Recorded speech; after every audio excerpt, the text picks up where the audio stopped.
All right. So remember, Filippo, that's a very good idea here that he brought up in the beginning here, where, you know, most of the time we try to fight arms against legs here. And this fight here is always a battle that's not a good battle for us to win here.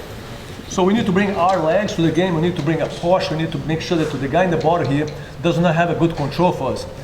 Like I said, if you open the knees over here, he can pull me myself over there, and I always gotta use my arms. So the bottom line, that's my arms always busy. I have to have busy arms here. So instead of my arm to be doing something else to pass the guard, I got busy here just to stay here. Well, when you got yourself in a good position, good portion, and you snuggle here, and you're gonna trap the guy's arm, leg over here, make sure he never escape the femur, and you snug the guy here, and you rotate your pelvis down. Now he's gonna start to pull me towards you, and I'm not going there, but he come to me. And that's one thing that you guys gotta try this all the time. You can open a little bit the knee. When he pulls you, you're always gonna use your hands. And if you somehow here find a way to snuggle this, snuggle that, and you create this long body, and you twist your pelvis, now when he pulls me, I don't go to him, but he come to me. And that's free my arms. So now my arms are free to do things here. And I can start doing mechanics here.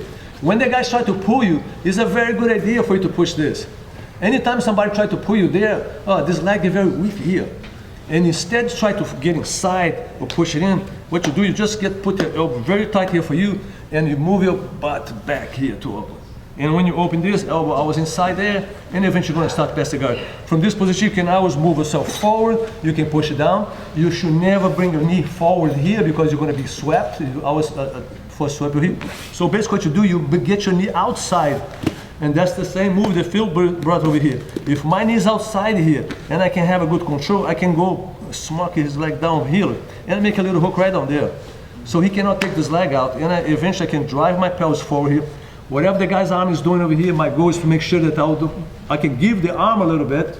I can go outside and go around, or if you give the arm over there, I can always try to go over the arm over here. The same thing that Philip did over here. If I go this way, most important is to hide this leg here.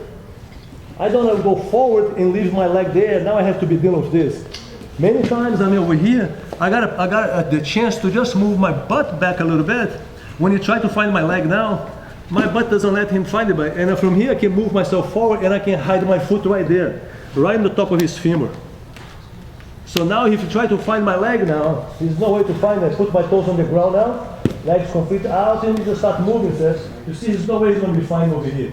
And when I start skating over here, see my toes, I was pointing him, so my foot pointed that way. He can never use his legs to come back here. And when you see somebody very aggressive trying to put you back in the guard here, that's the time for you to bring the other leg in. It's so easy for you to mount. When you mount, what you want to do, you want to point the toes out and lift this leg up here. Now with my other leg, I'm right underneath there. So basically what I'm doing here, I'm just hiding my legs. My training partner never can find me to put them back in the guard, or have guard, or to go for sweep. So that was something that I just want to bring to you guys in the beginning, because I saw it was a great move that we did when you pass. So as you know, you think that you should try to always avoid is something from inside here.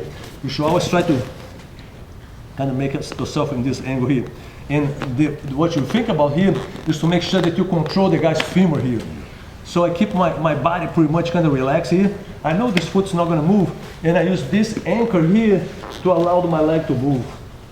So I can put weight right on there, boom, the foot comes in. When the foot comes in, I'm almost halfway up past the guard. Now be careful over here for the kimura.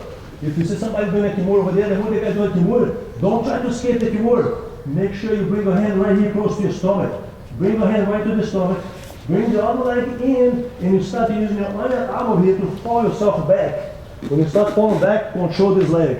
When you control this leg here, bring your knee to the top, start sitting down, boom, control here. Now, make the guy stand right there. So, instead try to defend moves. How much time we talk about counterattacks here? Remember about counterattacks, this key about doing jiu-jitsu? You let your training partner start moves, but don't let him finish. Anytime you guys are playing something like this, and you see somebody going, don't try to avoid it here. Don't try to avoid, you already felt the attack. Now look at this, you just go up, I bring my hand close to me here just as I said, I hide my foot, I come in, and bring my knee to the top. Notice that the whole idea is control bones. Now look at this, I start to bring him down, bring him down, and I start sitting. I can make a little hook, I can put the foot over there, but look how, this is a massive armbar here. So guys, be careful when you get over here. See, this guy can never undo this move, so be careful, you guys. Don't put torque here because you're gonna hurt each other. I think that would be a good way for us to start. And if you guys have more questions, more problem about this thing, just bring it on. That we can pretty much clean up all the stuff. But let's see if this move will work. Let's see how it makes sense to you guys, and we continue from there. Thank you, sir. Okay, 3, 2, 1.